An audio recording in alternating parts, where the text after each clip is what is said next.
Hi,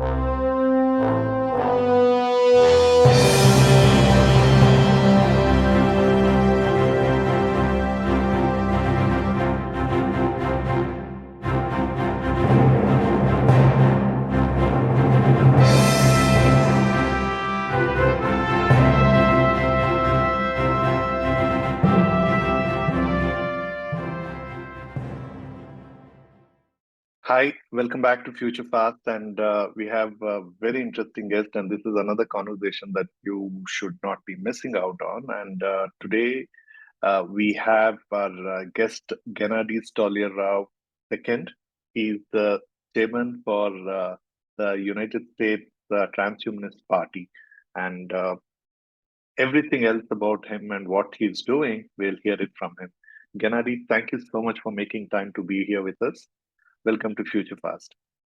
Thank you. I'm pleased to be here and to speak with you about transhumanism and the US Transhumanist Party. Wonderful. And for all the audience, we have all the links for Gennady and his party and whatever their social handles. So you're free to follow it there. And also, if you have not yet subscribed to Future Fast, click the subscription button on any of the platforms that you're following us. So with that, Gennady, once again, thank you. Thank you so much for joining us. And can you please share your journey from a creator, writer, to the chairman of US Transhumanist Party? Yes, certainly. And I have been a writer, composer, creator of works that interest me from an artistic standpoint and a more general intellectual standpoint for over 22 years now. And ever since I was a child, I recognized the injustice of human mortality. In 2013, I wrote this book called Death is Wrong, which in part relates my personal journey. Ever since I was a kid, I was very curious about numbers, about events, about what happens next.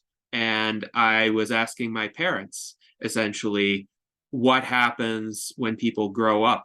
And they gave me some standard answers. And then I kept asking, then what happens? And then what happens? And finally, I got the answer, and then people die. And I asked, what is that? And I was told, well, people just stop existing. It's as if they never existed. And to me, that sparked a visceral outrage, because how could it be that essentially people who, by and large, have done nothing egregiously wrong are sentenced to this fate of non-existence? So ever since I was 5 years old, I made a commitment to myself that I would fight against death, that I would resist it, that I would try to do something about it. And for much of my early life, I thought that it would be possible to perhaps beat back death a little bit, but the defeat of death was within the realm of science fiction. And that was the case until 2004, when I learned about the scientific work of Dr. Aubrey de Grey and his SENS approach. SENS stands for Strategies for Engineered Negligible Senescence, where he outlined essentially the 7 main categories of aging-related damage that could be reversed through an engineering approach, which would be easier to implement than an approach that would try to change the workings of the human metabolism, because it's easier to fix damage once it happens than it is to interfere in the processes that cause the damage in the first place. And I was studying advanced placement biology in high school at the time, and based on my understanding of mainstream science, everything that Aubrey de Grey wrote made sense. And at the same time, I was exposed to transhumanist philosophy, the writings of thinkers like Max More, who authored the principles of extropy, extropy being essentially the opposite of entropy. And a bit later, I read Ray Kurzweil's book, The Singularity is Near, as well as some of his other books, such as The Age of Intelligent Machines and The Age of Spiritual Machines. And Ray Kurzweil spoke about accelerating technological progress, particularly in information technology, and how essentially that accelerating progress could lead to what he called the technological singularity, a point in time when essentially the capabilities of artificial intelligence, as well as the convergence of other emerging technologies and our synthesis with these technologies, would lead to a radically different world of such abundance and prosperity and length and quality of life that from our present vantage point, we can't even quite envision what that would be like. And all of this intrigued me and led me to see quite a real possibility of actually achieving these advances within my lifetime. So, of course, that motivated me to try to make a difference within that field. And for many years thereafter, I wrote articles, I created videos on my YouTube channel, I donated modest amounts to various research organizations and longevity activist groups. But it was in 2013 that I came across Zoltan Istvan and his book, The Transhumanist Wager, which is a work of science fiction, kind of a cautionary tale as well. And I gave a rather nuanced review of it. So there were some controversial aspects in the book, and I attempted to point out both the strengths and weaknesses of the behavior of the protagonist. But Zoltan thought that I wrote a very rational and even-handed review of the book, and he was pleased that I had actually engaged in depth with what he wrote rather than what some of his critics were attributing to him. So later on in 2013, when I published Death is Wrong, Zoltan helped me to publicize it, and it received a decent amount of media coverage as a result. And then in 2014, on October 7th of that year, Zoltan founded the US Transhumanist Party, and he served as its first chairman and presidential candidate. He was famous for his immortality bus, which he drove around the United States in 2015. He delivered the first version of the Transhumanist Bill of Rights to the US Capitol building.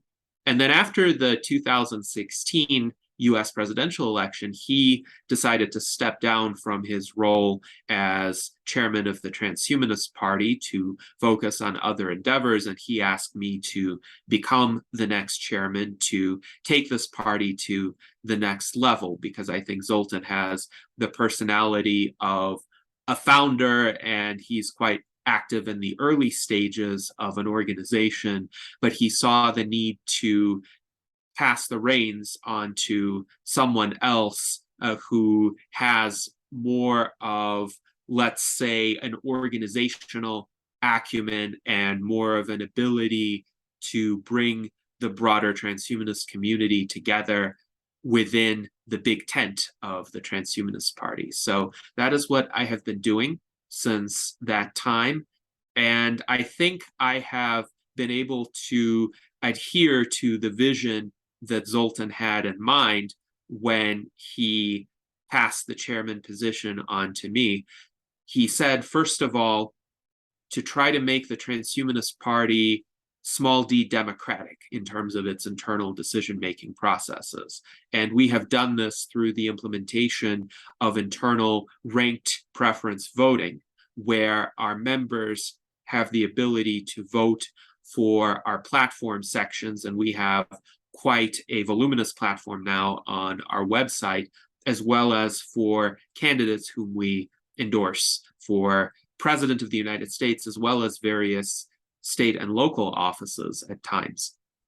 Another piece of advice that Zoltan gave me was to keep the party more politically centrist, to avoid embracing the ideological extreme positions of either the conventional political left or the conventional political right to try to steer clear of divisive wedge issues of contemporary politics. And we have done that as well. We consider ourselves to be an up-wing political party rather than a left-wing or right-wing political party, because we look up toward a brighter future for humanity, which includes, of course, space colonization, rather than the infighting that occurs politically today. So that is my journey in brief, but I'm happy to answer any further questions about it.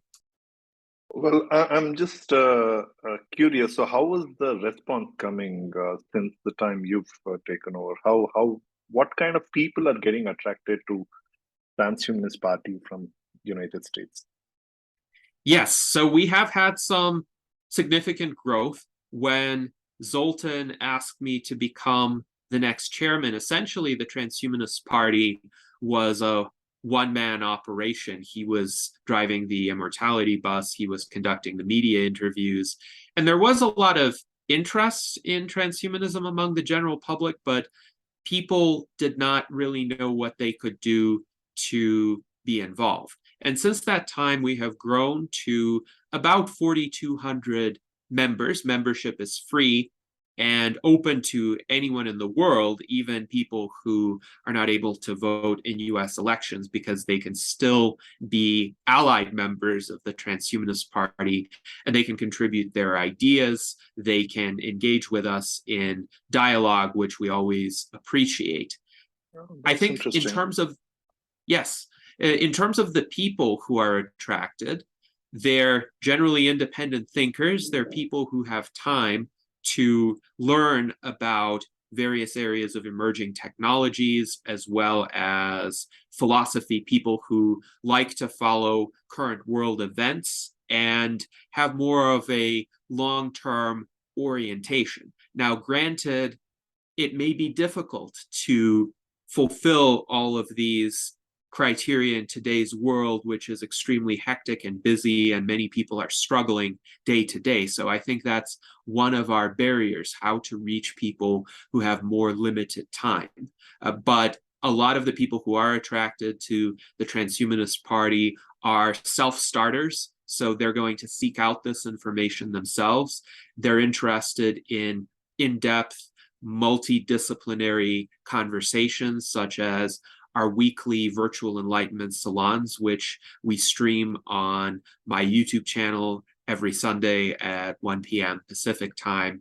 They tend to be people who have some sort of independence in their lives. That doesn't necessarily mean that they're wealthy, but they are more time rich in many cases, and they are less afraid of what other people think of them. So there is a certain degree of individualism that characterizes a lot of transhumanists. They are extremely diverse among themselves. And actually, transhumanists span the entire conventional political spectrum. We have members in our party who range from libertarians to socialists, as well as people who are conventionally apolitical or just defy classification. They also span a lot of religious persuasions, as well as, of course, atheists and agnostics. There are Christian transhumanists, there are Jewish transhumanists, there are Mormon transhumanists, Buddhist transhumanists, and of course, there are many atheist transhumanists, myself included.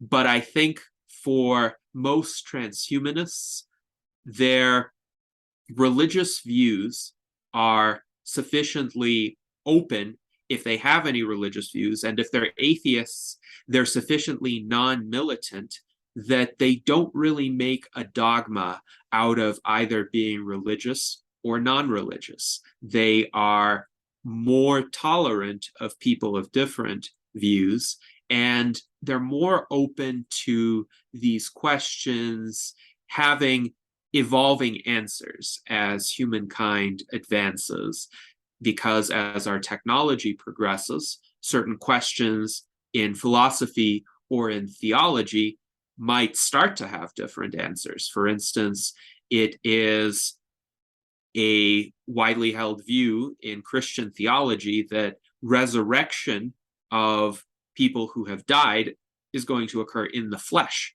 And perhaps with future advances, that could actually happen through science and technology. So instead of having a more mystical interpretation of Christian theology, some Christian transhumanists could have this literal interpretation of resurrection of physical, biological human beings as something that will happen due to technological progress. So I think transhumanists fundamentally are different from, let's say, the ideological mainstream in that they have less of a status quo bias. They're more cognizant of the reality that the present is quite different from the past, and the future is very likely to be quite different from the present. They're not so much locked into the way things are right now, just because that is how they happen to be. Just curious, does it also have a lot of scientific community? The scientists mostly are the ones who are part of this effort? There is definitely a significant presence of scientists within the transhumanist movement. Obviously, biologists, particularly those interested in the biology of aging or regenerative medicine, but also biotechnologists, computer scientists, artificial intelligence researchers, and an assortment of scientists looking into other fields of emerging technologies, for instance, space colonization, vertical farming.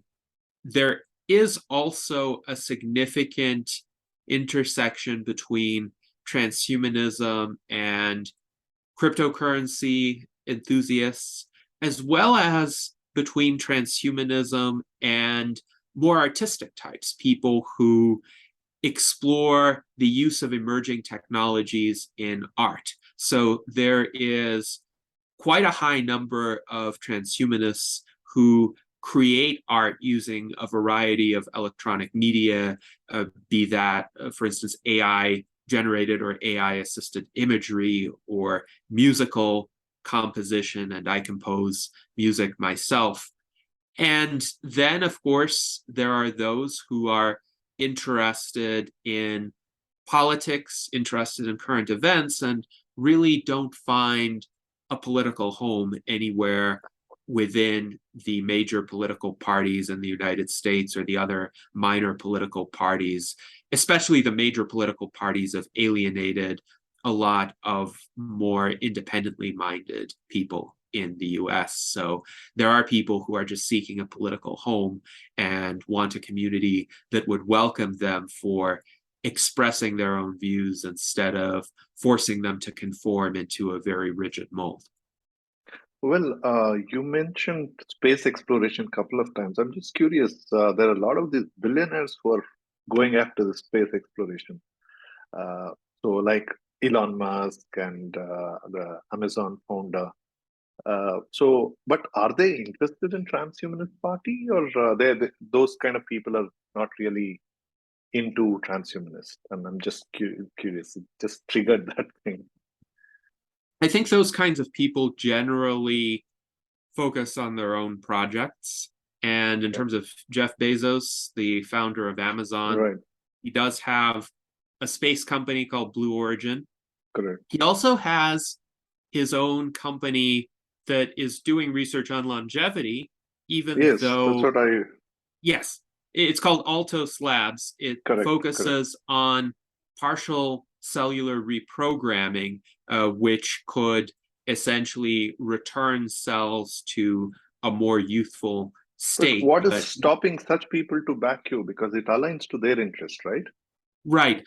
I think it does align to their interests, but they are more constrained than I think the public believes about them, because when one is at the head of a large publicly traded corporation, one is answerable to shareholders, one is answerable to regulators, One is answerable to security analysts who essentially track every decision of a company's management and try to kind of fit it within a very rigid, societally constructed mold of how a company should be run. And there are a lot of pressures on people in positions of power and prominence like that, pressures to be short-termist, pressures to focus on the bottom line, the next quarterly earnings report, and the public perception from the media, from social media. And of course, a lot of that perception is very conventionally oriented. So actually, people like that try to be very careful about not seeming too radical, even if they're doing some endeavors that are going to, I think, make a difference in the future of humanity. Sometimes in their public pronouncements, they're a bit more modest and they try not to associate themselves with the transhumanist movement explicitly. And of course, with Elon Musk, there's a kind of mixed set of views. On the one hand, he's very techno-progressive in terms of his advocacy of space travel, his advocacy of electric vehicles, his advocacy of other rapid transit systems such as the Hyperloop, his advocacy of also Neuralink. Yes, Neuralink, solar energy, but he has also made some quite ill-informed statements about longevity being undesirable. He has made some ill-informed statements about AI posing, in his view, a kind of Terminator scenario. And I think he tends to essentially focus on the infrastructure of transportation and energy in an admirable way. But beyond that, his views are unfortunately too conventional and sometimes rather reactionary as well. And I think for him, the positive efforts that he's doing to advance various technologies are going to have a beneficial effect on the transhumanist future, but he may personally essentially just like to be controversial, but not in a philosophically groundbreaking way. I think he enjoys, let's say, pushing people's buttons, metaphorically. So he is a special case. I try to counter some of his rhetoric when I see it veering into anti-transhumanist territory.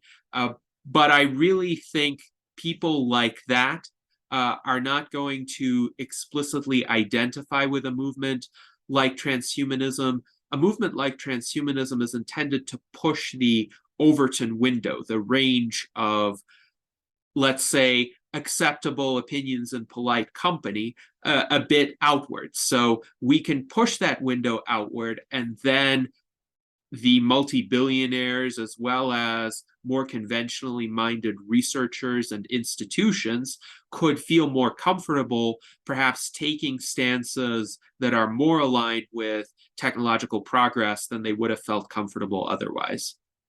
So, but as a transhumanist party chairman, what are your goals from that respect, and also the challenges in meeting your goals?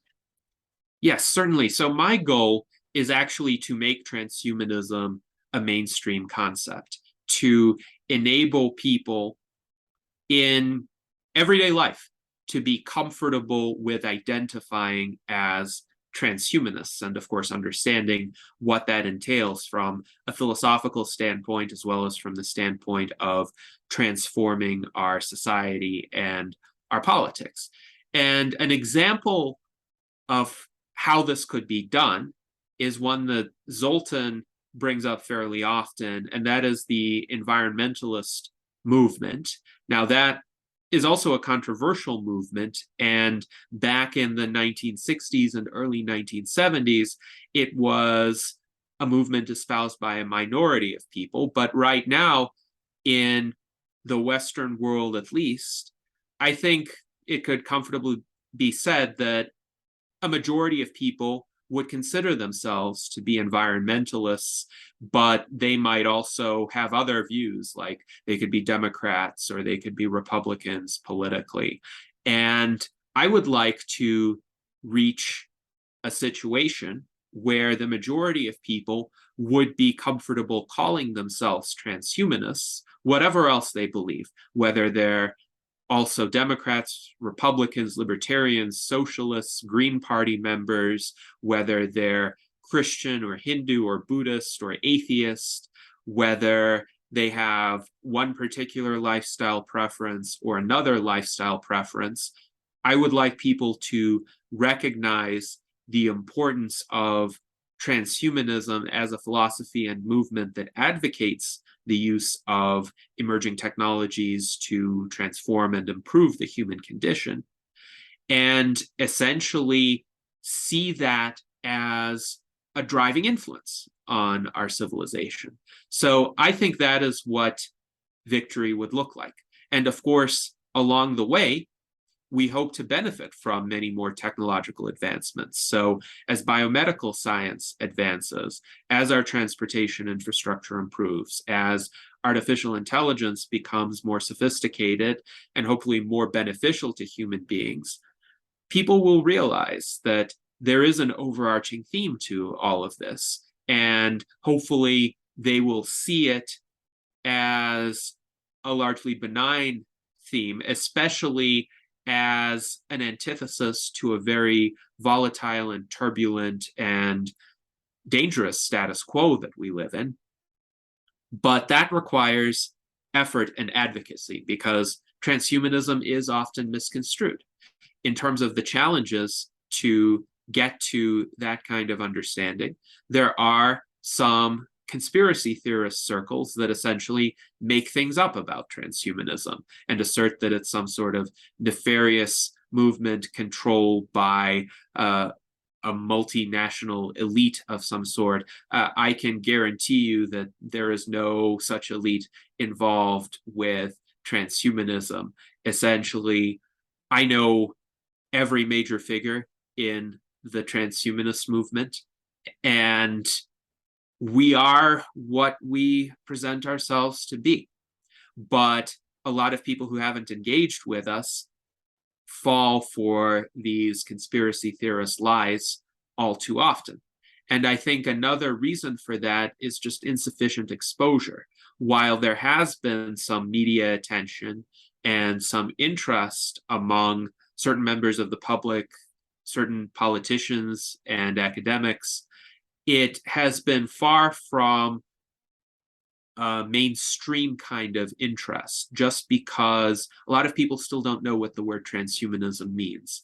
And they're likely to misinterpret it for very simplistic reasons, like they don't understand what the Latin prefix trans actually means, that it has a much broader meaning than some people like to attribute to it. So these are some challenges, but I think mainly there's an unawareness issue about transhumanism.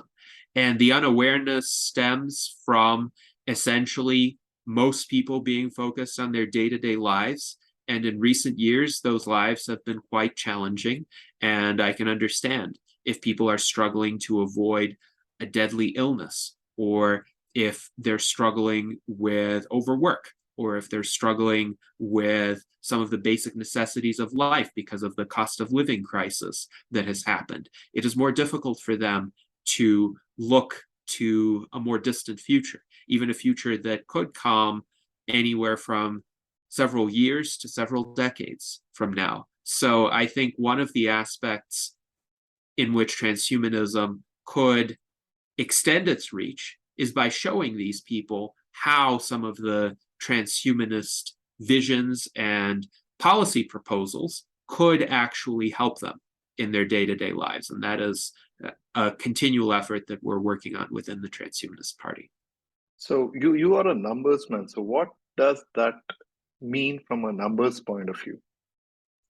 So I think from a numbers point of view, it's essential to recognize that a core of dedicated people can catalyze significant change, and expand their influence to a much broader set of people who would then expand the influence of the movement further. So I maintain that what we really need would be about 100 people who are as active in the transhumanist movement as I am, or a few other people whom I know are. And then beyond that, we would need 10,000 members within the Transhumanist Party more generally. And not all of them have to be active. Some of them just have to receive our emails, watch our virtual Enlightenment salons, and vote in our internal elections. But probabilistically speaking, some fraction of those 10,000 people, maybe it's 1/100th of them, maybe it's a greater fraction than that, are going to become the really dedicated, really active members. And what I envision is if we get to that point, then in local areas and certain cities or certain states, we will start to see hubs of transhumanist activity in person. And that could be 3 or 5 or 10 people meeting regularly at a coffee shop or hosting presentations, talking to their friends and neighbors or anyone else who wishes to attend those events about transhumanism and emerging technologies, and essentially creating a nexus for transhumanism in many communities. So it would become a grassroots movement. These people would start to be active in legislatures, just as we were in Nevada in 2019 when we won a victory for the rights of people to modify their bodies using technology. And over time, that would mean more exposure. That would mean more media attention. That would mean more recognition of the name transhumanism. Do you mean and what it actually biohacking? stands for. Yes. So biohackers are a subculture within transhumanism, and not every transhumanist is a biohacker, and not every biohacker is the same. Some biohackers mostly focus on healthy lifestyle or supplements or certain medications that are fairly low risk. Other biohackers focus more on, for instance, electronic augmentation. There are people who implant small microchips, the NFC or RFID tags Neuralink. into their hands. And Neuralink would be a form of biohacking technology. It's a bit early for most humans to use it, but it could be used to assist people with Elon Musk severe was saying disabilities. within this year they are doing a human test, right? By Yes, September, they're doing some. I think he mentioned. They're doing some human trials, but those would be on people who have severe disabilities or severe injuries. So most biohackers today, they would focus on, let's say, lesser augmentations, and some of those augmentations are intended for health purposes. Some are intended for functional purposes, like the microchips that could communicate with one's phone or open locks. For instance, some of the augmentations may be for aesthetic purposes as well. But I think this is all a precursor to the transhumanist future, where we would have a lot more diversity, both morphological diversity in terms of what people choose to do to their bodies, as well as functional diversity. So some people will focus on one area of augmentation, others will focus on other areas. And I think many people are just going to choose to be biologically human in a conventional way or a conventional looking way, but with better health, better resilience, longer lifespans. I think there will be an increasing acceptance of artificial internal organs, which already exist. Pacemaker is a good example. It's been there for almost 40, 50 years now. Yes. So I think for a lot of people, there is a great deal of implicit transhumanism, but they may not know the name yet, or they may not understand that technological development exists on a spectrum. But, and they're really... you have more than 15% of American population is above 65, and it is increasing. So Yes, isn't it natural for you to get their interest? What is the disconnect? Why are they not able to connect with you? I think the disconnect is simply the status quo bias and the inability to perceive a radically transformational possibility right on the horizon.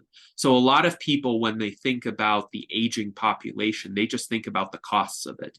They just think, oh, medical care is most expensive toward the end of life as people get a lot of chronic diseases. And they think the older people get, the more of the same will result because they're unable to make the leap to the next possibility, which is how to actually reverse biological aging, how to keep people youthful longer or make people youthful who are already senesced and thereby save a lot of money, thereby actually enable those people to be more energetic, more productive, to contribute to the economies of their respective societies. So I think it's not a shortage of problems. People are facing the exact problems that transhumanism can solve. It's a shortage of vision to recognize that solutions are even possible. I think throughout human history, those problems have been so widespread and so overwhelming that most people have just developed elaborate coping mechanisms for them. And they say things like, well, the best we can do is age with dignity and essentially make the best of the time that we have. But they don't often want to imagine a different possibility because that would challenge their complacent assumptions. That would mean that all of a sudden they have to do something. They have to work to make that future happen, and it's uncertain. So any of the existential frustrations that, for instance, young children encounter when they first learn about death would come back for those people.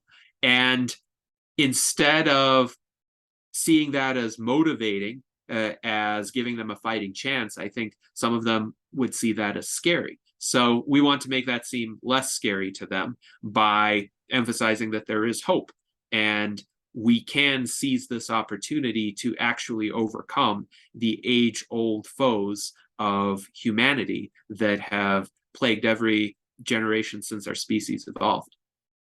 But how do you bridge this relevance of transhumanism with a growing population? Like we have already crossed 8 billion population across the globe.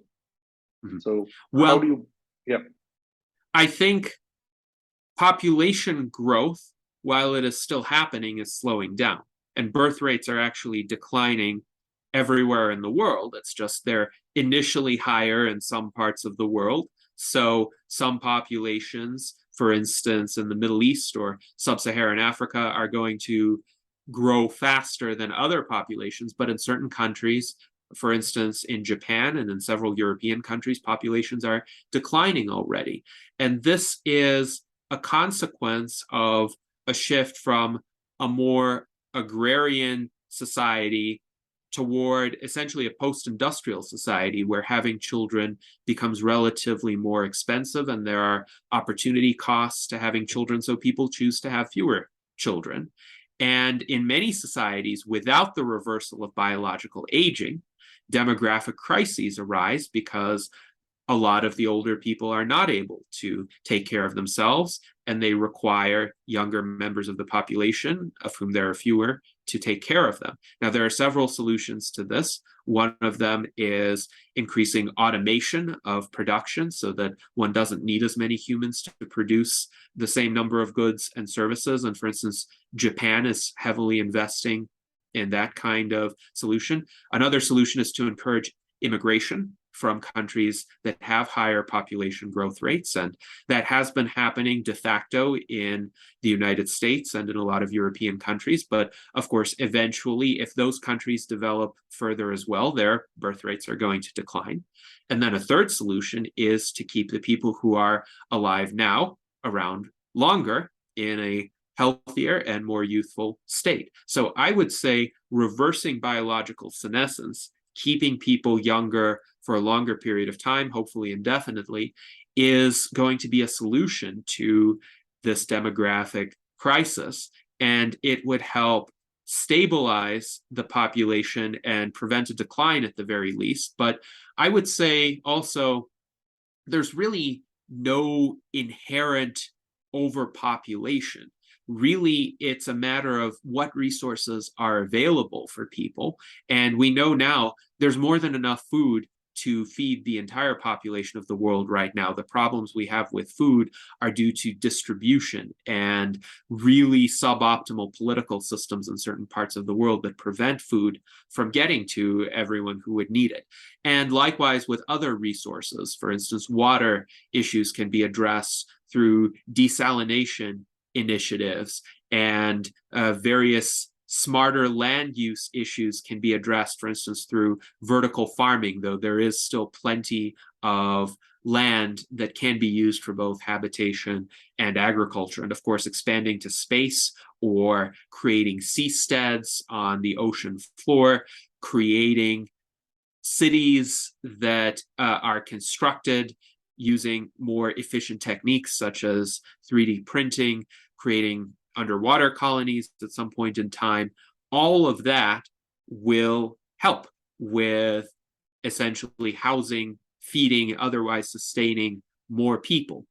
But I think one of the main advantages of a growing population is that, again, from a probabilistic standpoint, the more people there are, the more highly intelligent, highly innovative people there are as well. So let's say hypothetically, for every million people, there's one super genius who is capable of transforming the world in some discipline or another.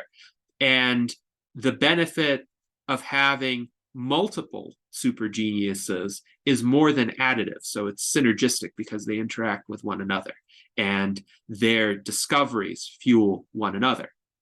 So let's say 1,000 super geniuses in some sort of loose collaboration are able to create more than 1,000 times the progress of one super genius. It could be 1,000,000 times the progress, or whatever increase in magnitude one can conceive of.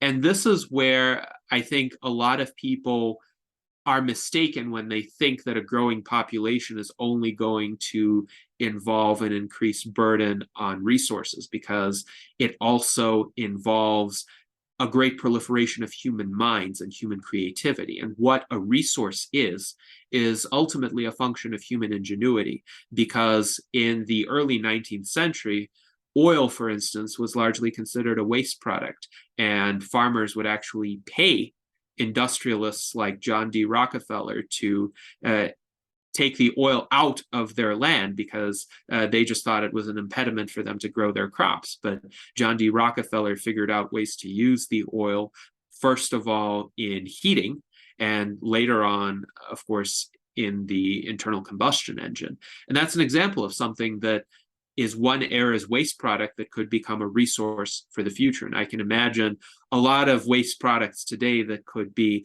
put to good use. We have a lot of items in landfills right now that probably could be harnessed for some valuable purpose later on.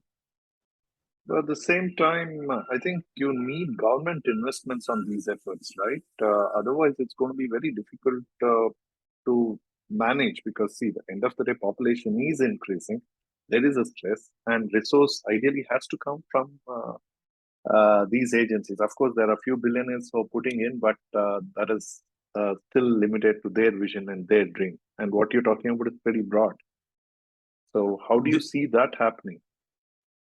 There could be some areas for government investment, and that's an ongoing subject of discussion within the Transhumanist Party. To what extent should there be government support for certain initiatives? Government support tends to be more effective in certain areas. For instance, basic research or certain large-scale infrastructure. A good argument could be made that space programs of various countries have contributed a lot to our progress and to our understanding of the science.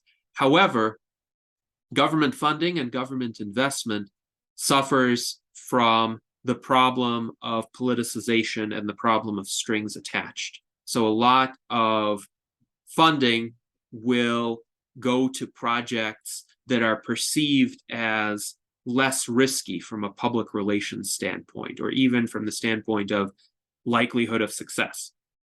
So there could be a fairly incremental research project that is fairly likely to succeed, and there could be a project that is potentially paradigm shifting, but it could fail because a lot of the high reward kinds of research efforts or technology development efforts are also high risk. So a grant giving body, particularly one that has governmental or political ties, is more likely to favor the incremental project because there would be less blame. If they favored the high risk project and it failed, then they would be blamed for wasting taxpayers' money. Or if they favored a controversial project, one that certain members of the electorate could say went against their religious beliefs or somehow offended them or was somehow unnatural, then those governmental bodies would face criticism. And if there are elected officials involved, they might not get reelected. If there are appointed officials involved, they might lose their appointments. So I think government investment works best in areas where it's less shackled. An example of that would be DARPA, the Defense Advanced Research Projects Agency in the United States.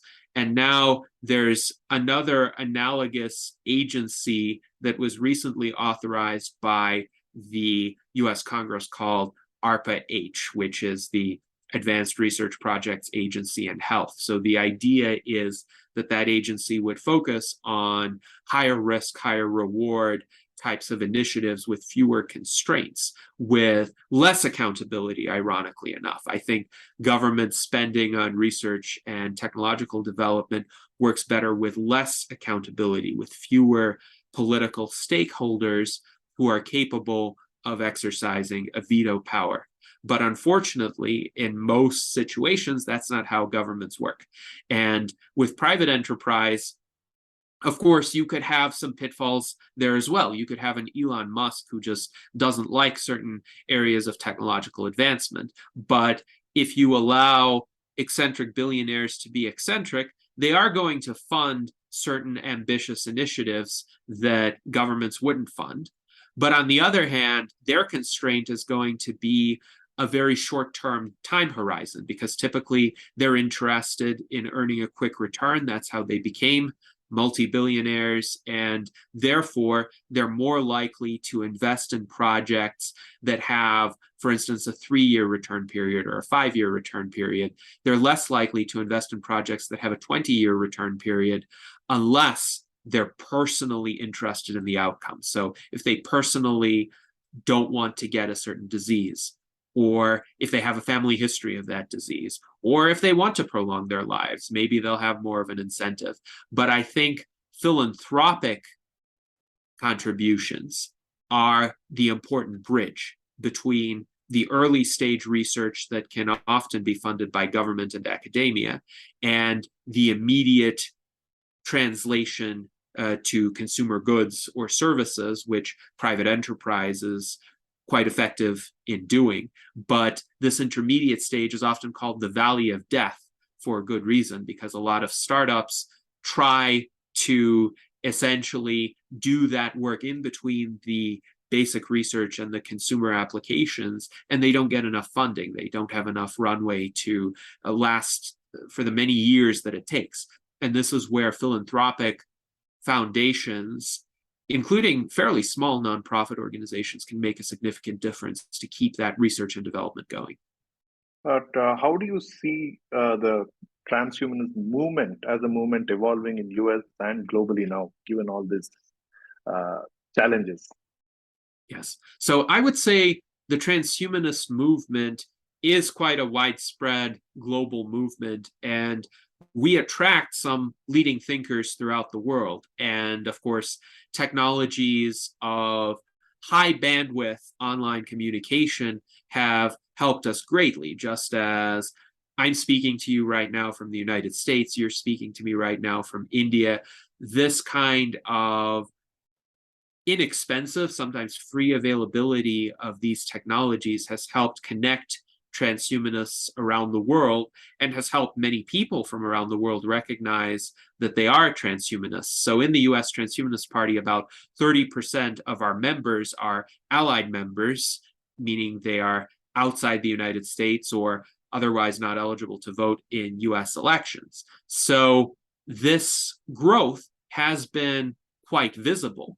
I would say right now our movement is experiencing the opposite challenge of how to get enough people in geographical proximity to one another to hold regular transhumanist oriented events and start making visible differences within their local communities. So we have the global network essentially, but we need to translate it more effectively into local action.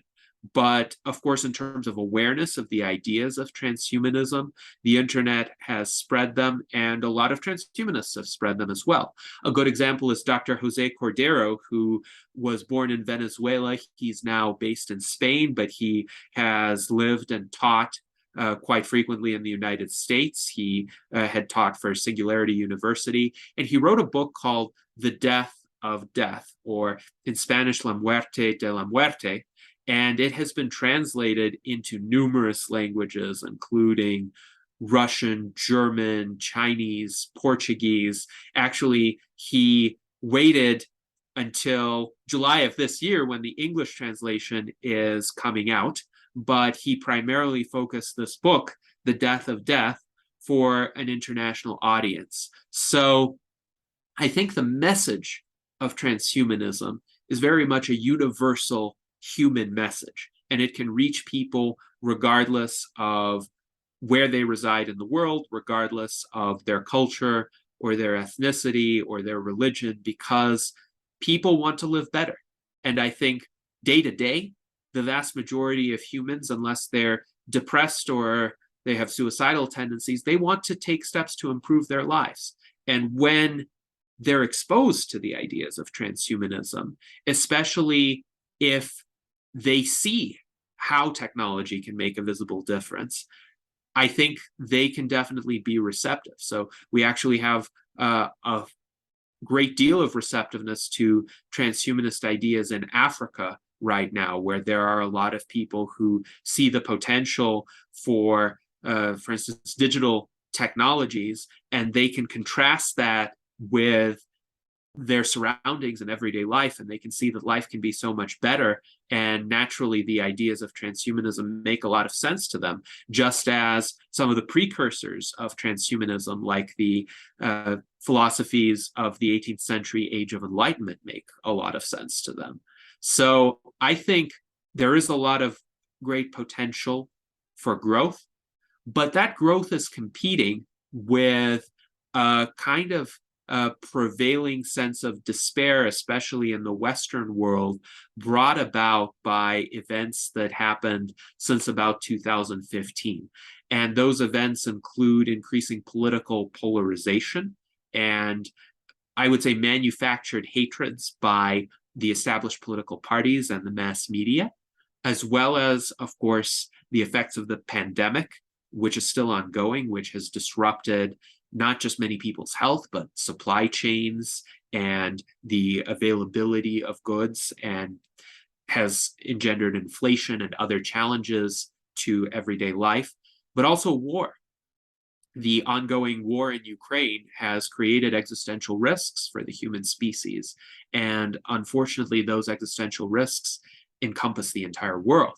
And I think a lot of these challenges, the challenge of political polarization, the challenges of emerging from the pandemic, and the challenges of securing a lasting peace in the world, are going to need to be solved before we emerge into the transhuman era.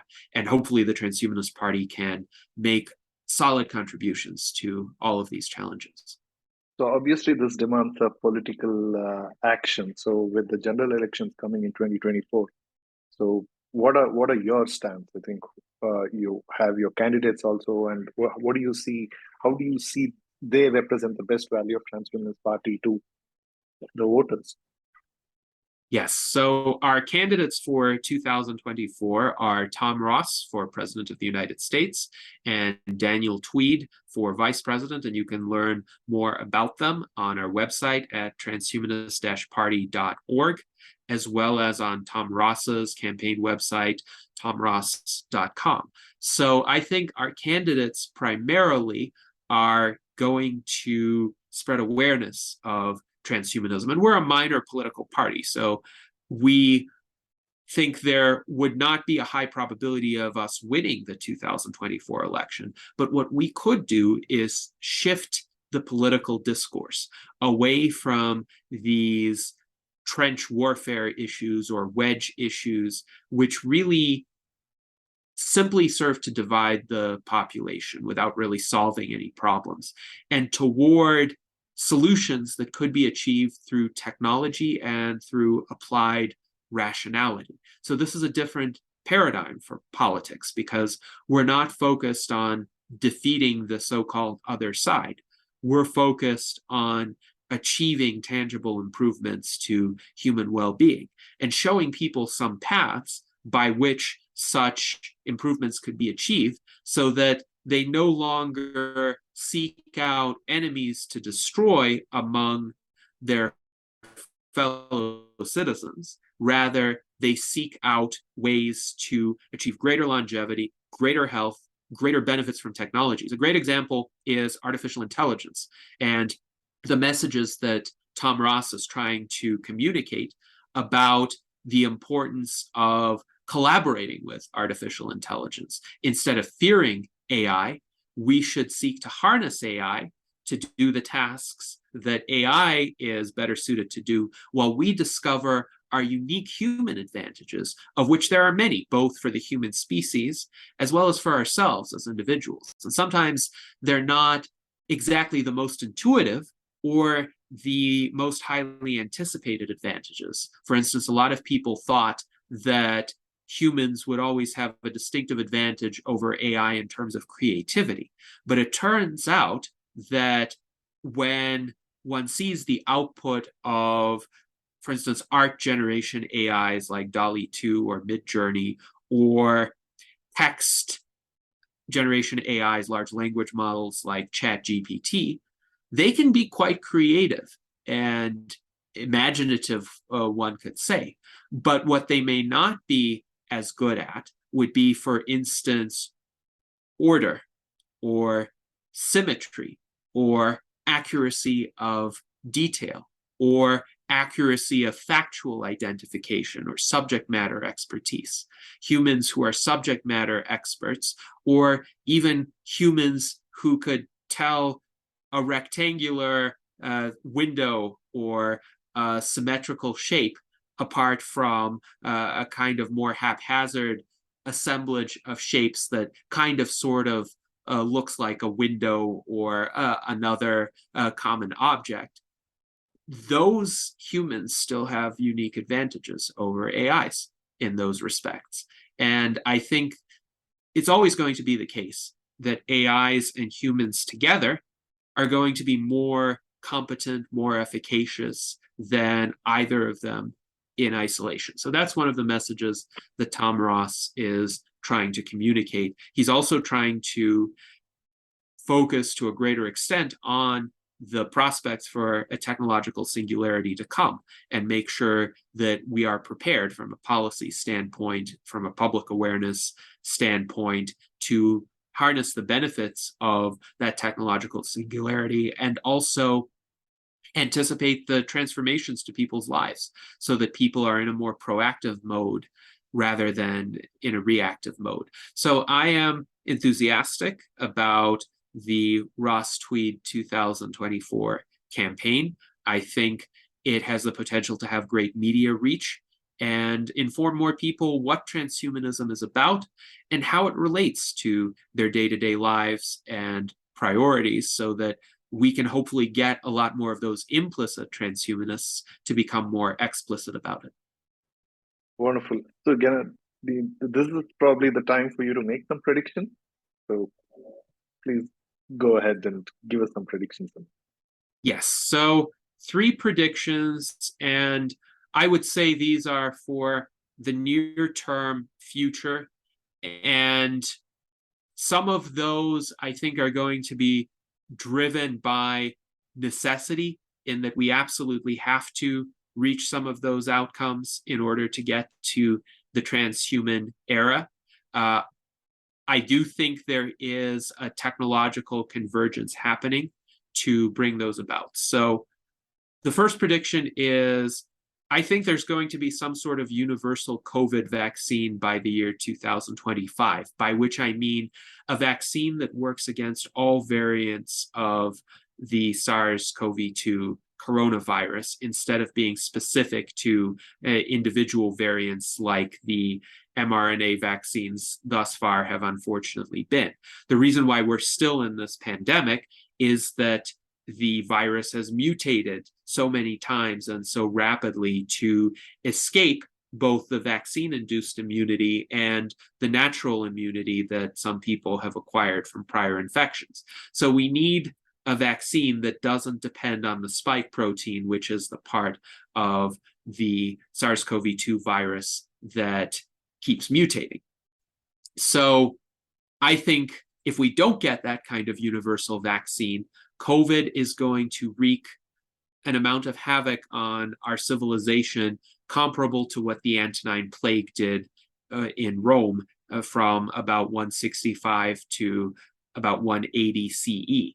And the Antonine Plague killed so many people, and it disrupted the infrastructure of Roman society to such an extent that it never really recovered. It entered onto a trajectory of centuries-long decline thereafter. So COVID could do that because of the possibility of long COVID, which has a cumulative probability with each reinfection. So if we have a society where most people have some sort of long-term disability, obviously that's not going to be a productive or sustainable society. I think increasingly there will be a recognition of that, and there are already some research efforts to develop the universal vaccine.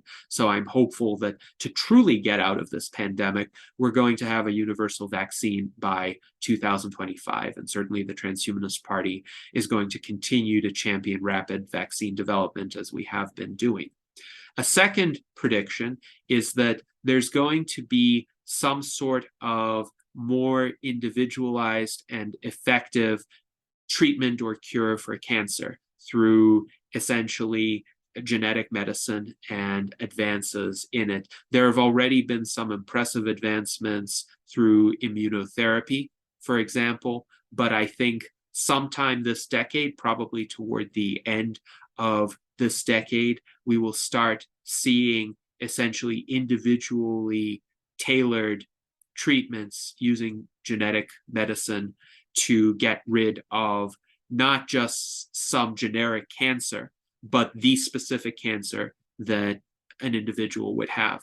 And I think this is also an immensely important breakthrough for getting to the transhuman era, because cancer, of course, is one of the greatest killers in earlier life. So most people, if they don't get cancer, are in today's world going to die of one of the diseases more associated with advanced stage, but typically those diseases don't happen until much later. So getting rid of cancer, it might increase overall life expectancy by about 3 years or so. So that's not going to get us to longevity escape velocity by itself, but it will give many more of us as individuals the comfort that we would live for several decades longer, and that would greatly increase our probability of individually reaching longevity escape velocity through other advancements. And my third prediction is that we're going to need to find some way to overcome this great filter that we are in terms of existential risk, by which Of course, I mean the threat of nuclear annihilation. And this current war in Ukraine is placing that into stark perspective, because what is essentially a regional dispute right now has the potential to escalate into a civilization-ending world war until and unless one of the sides decides to essentially back down from a hardline stance and begin to negotiate. I think, realistically speaking, some sort of negotiated solution is going to need to happen by the year 2025. Whether or not the main players today recognize that as being a necessity, I think they're going to have to sooner rather than later, because the consequences of this conflict dragging on are so dire and so uncertain if negotiations are not undertaken. So my hope and my expectation is we will be out of the great filter sometime around the year 2025. So those are my three predictions. We'll see how the future turns out. I think they're fairly modest predictions, actually. Can I push you to make one prediction about when do you see Transhumanist Party candidate actually winning the presidential election? That is definitely an interesting question. I wouldn't be surprised if an explicitly transhumanist candidate became president in 2040. Okay, 16 years from now. So after 4 presidents. So yes, and it could well be you. Well, I was not born in the United States, so okay. They would have those to. Rules will also change. They would have to amend the Constitution to remove that particular restriction, which, of course, I would be supportive of. But we will see what happens. I'm not the kind of person who really has significant ambitions to hold political office, because but you'd be happy with the Transhumanist Party candidate becoming, irrespective of who it is. Oh, absolutely. Absolutely. I think that would be a spectacular victory. And for me, the importance is just having that transformational effect on the culture. If other people hold positions of high office or wealth or influence as a result of that transformation, I'm perfectly fine with that. I just want to live in the kind of world One last question, Gennady. See, you connected to people who believe in transhumanism across the globe. So which country do you think will be earliest in adopting maybe their leader who leads the country, however small or big, globally? Which country you think would be the first to have a leader who's openly transhumanist? That is quite an interesting question. I don't think it's going to be the United States, because our political system is so ossified and so partisan.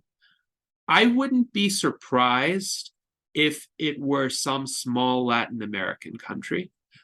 For instance, Latin American. Yes. Okay. So, for instance, the president of El Salvador, Nayib Bukele, he embraced Bitcoin as an official currency of El Salvador. And no, but this is very different from embracing Bitcoin, right? Yes. I mean, it's true that Bitcoin in itself does not make one a transhumanist, but it does indicate an openness to creative solutions. And the reason why I say Latin America may be a likely place for the first transhumanist national leader is because it doesn't have some of the cultural inhibitions in other parts of the world. So, for example, in the Middle East, there have been some enclaves of technological development. Dubai is an example, and even to some extent, Saudi Arabia is an example. They're changing drastically. Yes, but there is also a very reactionary theology there Correct. that often predominates. And I think the leaders of those countries are not going to want to openly defy that theology, even if they build skyscrapers and invest in medical research and a lot of infrastructure. They're still going to pay lip service to that theology, so they're not going to call themselves transhumanists. Now, China is a one-party state right now, and even though that one-party state does invest a fair amount You in don't think they will? science and technology, I think they're not going to explicitly shift away from communism as their ideology. And I think it would be too much of a stretch for them to become even Well, why communist not Europe? transhumanists. Because most of Europe is graying. It's a demand, it's a need for them to go in this direction. So why you're saying Latin America and not Europe? I'm just curious. Yes. So I think with Europe, the issue is that very much it's stuck in a kind of 20th century way of thinking. This view of a dichotomy in the world between East and West, and the idea that there's a kind of static set of European values that they're trying to preserve.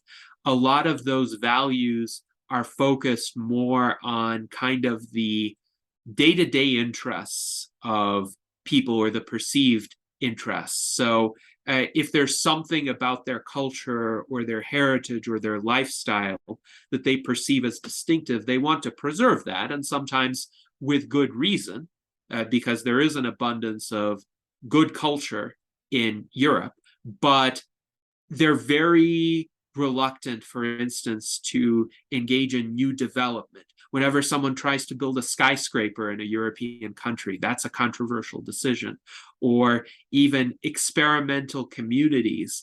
A fairly conservative experimental community in the UK is Poundbury, which was started by King Charles III back when he was Prince Charles. And it's actually an experimental community that tries to focus on more traditional architectural styles and more pedestrian-friendly modes of living. Even that is controversial over there. So radical experimentation probably isn't going to find the most supportive home in today's Europe.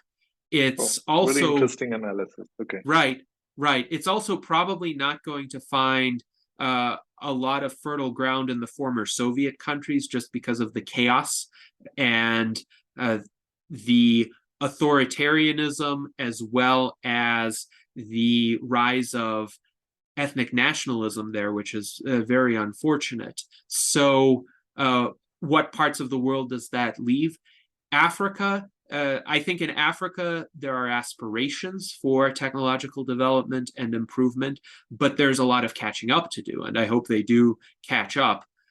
But in terms of a leader of a country likely to declare himself as a transhumanist, probably a smaller country in Latin America is more likely, because they don't have as many of the cultural inhibitions, and they're more willing to try something radical because they're close enough to it that it could work, and they're far away enough from it that it would make a significant difference in terms of improving people's lives. Wonderful. Gennady, I'm very, very sorry. Just one more question. Sure. Uh, see, we talked so much about even a transhumanist party candidate becoming the president of United States, and one of the earliest could be a Latin American leader. But what could be the trigger to this whole philosophy of transhumanism implode? If it, I mean, what is there? Do you see somewhere in one corner there is one threat that this could actually very implode the very philosophy of transhumanism? And what is there? Do you ever think about it? Yes, nuclear war. If nuclear war happens, then our I mean, civilization that's the will end be. of humanity. But otherwise, I mean, assuming we humans, as humans, leave, the world continues. But this could implode. Is there anything, any challenge that you see that could actually destroy this thing? if the COVID pandemic continues indefinitely and people keep getting reinfected and there's a sufficiently high fraction of the population that develops long-term disability after reinfection, what that could lead to is essentially an inexorable downward spiral of civilizational decline. So think about this. A lot of people with long COVID, they're unable to perform day-to-day tasks without feeling extreme fatigue or having some cardiovascular complications or neurological No, but complications. ideally, those are the things that should motivate you to work more towards long, healthy living, right? I mean, these are the things which should ideally power more people to think transhumanist. But how do you think that could actually work against it? I think that could work against it if enough people resign themselves to that as being Ah, their fate. So this is, I think, the problem with threats that are too overwhelming in nature. So the reason why many people don't like to say that they're against death or that they want to fight death is because throughout human history, death really was inevitable for the vast majority of people who have lived up to now because they didn't have the medical tools to address it. So they only had the coping mechanisms that enabled them to go through their day-to-day lives without as much existential terror. So the problem with a disease that is seen as being so overwhelming as to be inevitable and inescapable is that eventually people start to develop coping mechanisms for it as well. And we've unfortunately been seeing that with COVID. So in the early pandemic, if you recall, most people and most governments in the world were of the mindset that we should be ready to do dramatic things in order to put an end to this disease because we had a fighting chance. And especially when the mRNA vaccines were first deployed, this was seen as a realistic possibility of getting enough people to be really immune to the virus for a sustained period of time that we could actually get to the point where the virus is not a significant threat to most people. But now it seems that an attitude of fatalism has set in, and for many people, their desire to return to life as it was before the pandemic is stronger than their desire to eradicate the virus or take the precautions that are needed to even keep themselves protected. And this attitude of just ignoring it in hopes that it will go away is not going to enable it to go away. My hope is that there are enough scientists working in the background on the universal vaccine that, notwithstanding the public attitude, which has now become a prevailing attitude of dismissal, we might still be able to confer that lasting immunity onto the population by simply having better vaccines available a year or 2 years from now.